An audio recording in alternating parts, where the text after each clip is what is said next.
Tema 3. El rol de la esposa.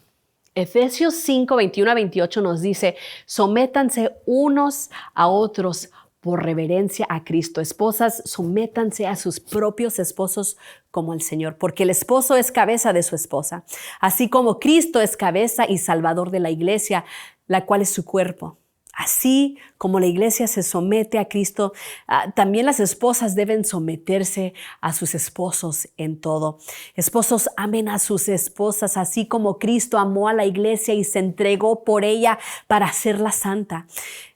Él la purificó lavándola con agua mediante la palabra, para presentársela a sí mismo como una iglesia radiante, sin mancha, ni arruga, ni ninguna otra imperfección, sino santa e intachable.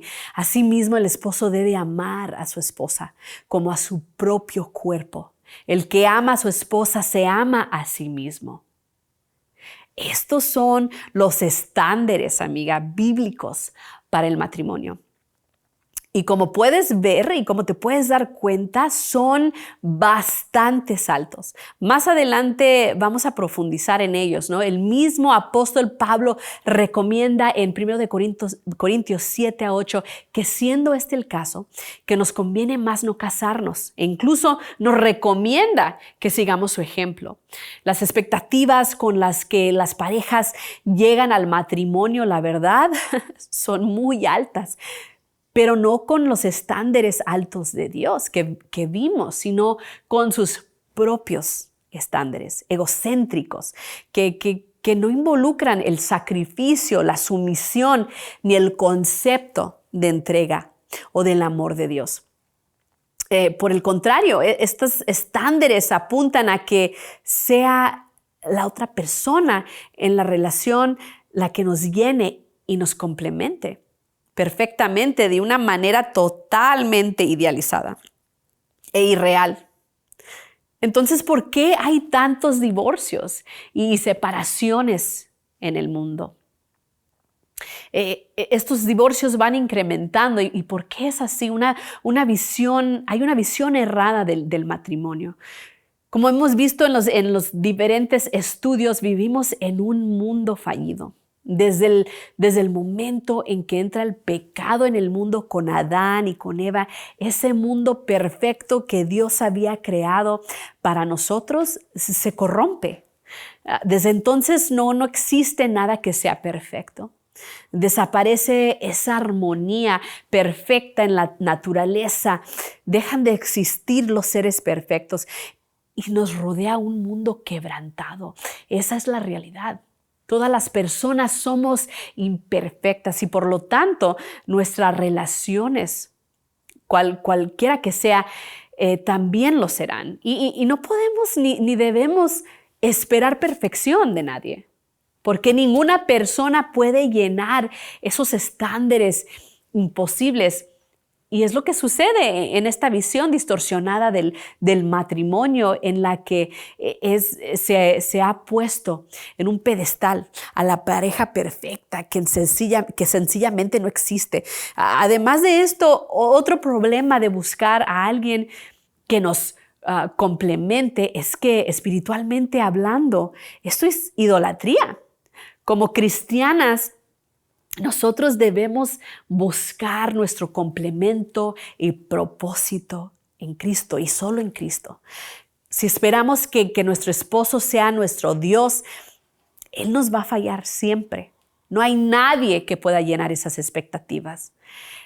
En lo que sí consiste el matrimonio es una unión de dos seres perfectos, a la que cada una lleva sus dones, sus talentos, sus fortalezas y también sus defectos y sus luchas individuales.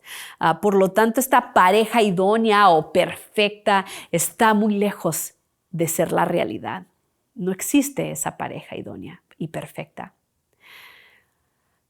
Y desde el inicio y aún antes de la caída de Dios, menciona que no era bueno el hombre y por lo tanto la mujer que estuvieran solos.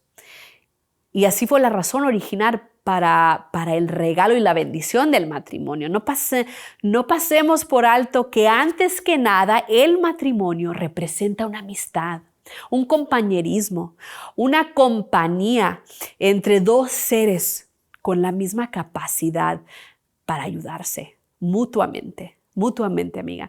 Dios nos hizo literalmente el uno para el otro y nos creó como seres relacionales que nos necesitamos los unos a los otros. El concepto del individualismo no tiene cabida en el plan de Dios. Cuando Dios crea a la ayuda idónea, no es para nada una categoría inferior, sino que representa un complemento. Y así es, el concepto del amor es clave, Todo parte del amor de Dios. Dos personas llegan al matrimonio por amor. Por amor es el que la esposa se somete a su esposo y su esposo se somete a sí misma a ella. Veamos lo que nos dice la palabra de Dios acerca del amor. El amor es paciente, es bondadoso. El amor no es envidioso ni orgulloso, no se comporta con rudeza, no es egoísta, no se enoja fácilmente, no guarda rencor. El amor no se deleita en la maldad, sino que se regocija con la verdad. Todo lo disculpa, todo lo cree, todo lo espera, todo lo soporta. Como podemos ver, este concepto bíblico del amor tiene un estándar muy alto. Pero ese es el llamado más grande que Cristo nos hace, de amarnos los unos a los otros. Y eso incluye el amor eros o el amor de pareja. Luego veamos el requerimiento específico que se hace para los esposos. Esposos, amen a sus esposas, así como Cristo amó a la iglesia y se entregó a sí mismo por ella. En Efesios 5:25. ¿Y cómo es que amó Jesús a su iglesia, amiga? Entregando su vida por nosotros en una cruz al morir desnudo y ensangrentado, sufriendo, poniendo sus necesidades encima de las nuestras y sacrificándolo. Todo por la iglesia. Ese es el estándar y el llamado específico que Dios pide a los esposos dentro del matrimonio. Asimismo, Dios nos llama a todos a amar a nuestro prójimo como a nosotros mismos. Y como nuestro esposo es nuestro prójimo, estamos llamadas a amarlo de esta manera. También está el concepto de sumisión. La Biblia nos habla de la sumisión mutua en el matrimonio, pero el mandato para las esposas de someterse a su esposo aparece 3 veces en el Nuevo Testamento. Lo vemos en Efesios 5:22, en Colosenses 3:18 y en Primera de Pedro 3:1. ¿Y a quién nos sometemos? ¿A quién se somete la esposa? Resulta clave aclarar que la sumisión dentro del matrimonio debe ser voluntaria. Es decir, solo puedes escoger tú someterte a tu esposo. Nadie puede obligarte a tomar esa decisión.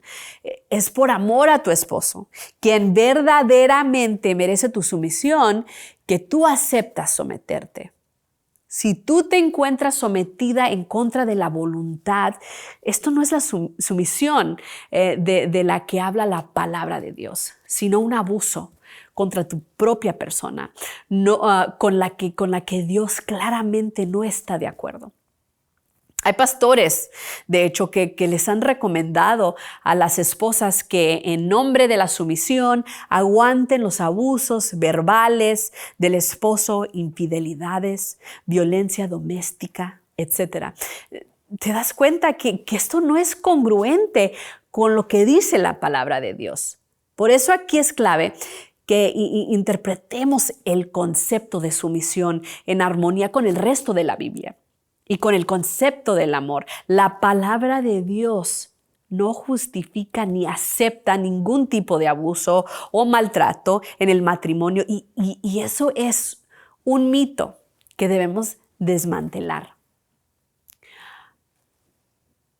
Y luego también te quiero hablar un poco más de lo que es el matrimonio.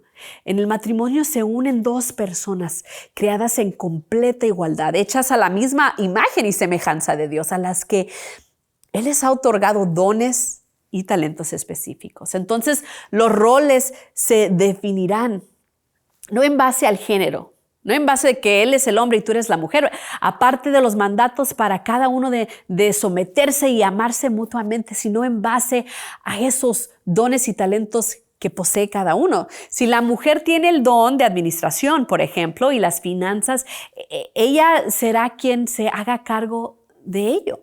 Y puede ser que la mujer también tenga el don de liderazgo y el esposo debe respetar y cultivar ese don igualmente.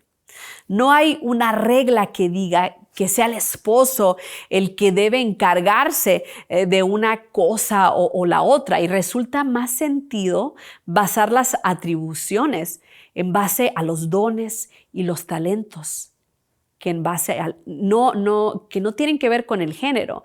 Y así es como debe funcionar el matrimonio, como un equipo, trabajando en unidad, aportando lo mejor de cada uno y usándolo para el bien de ambos y de la familia, glorificando de esta manera a Cristo, pues harán buen uso de todo lo que Él les ha dado. Y aquí es donde es necesario identificar nuestros dones y talentos, amiga, para utilizarlos apropiadamente. Dios ha entregado tanto al hombre como a la mujer, las características y cualidades para que los dos puedan complementarse.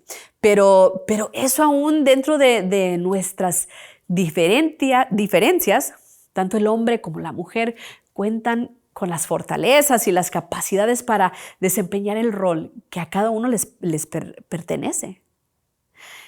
¿Qué te llevas hoy de todo esto que he dicho? Primero quiero resumir, aplica lo que has aprendido hoy. Como esposa, tus fortalezas, tus relaciones, afirma el concepto de compañerismo y compañía dentro del matrimonio. El matrimonio no gira alrededor de una persona, sino que gira alrededor de Dios mismo, que es el centro de esta unión. Medita y reflexiona en los estándares altos de Dios para el matrimonio. Y para ti como esposa, ora por tu esposo. En vez de quejarte de él, aliéntalo. En vez de criticarlo, enfócate en sus fortalezas más que en sus debilidades. Y aliéntalo. Aprende y vive diariamente lo que Cristo nos enseña acerca de cómo amar a otros, incluyendo a tu propio esposo. El matrimonio es un regalo de Dios. Es la unión de un hombre y una mujer para disfrutar el compañerismo, la intimidad. Forma una familia basada en amor y el servicio mutuo y en la habilidad de buscar a Dios juntos. Tienen estándares muy altos. Requiere trabajo constante, comunicación, sacrificio y renunciar a nosotras mismas.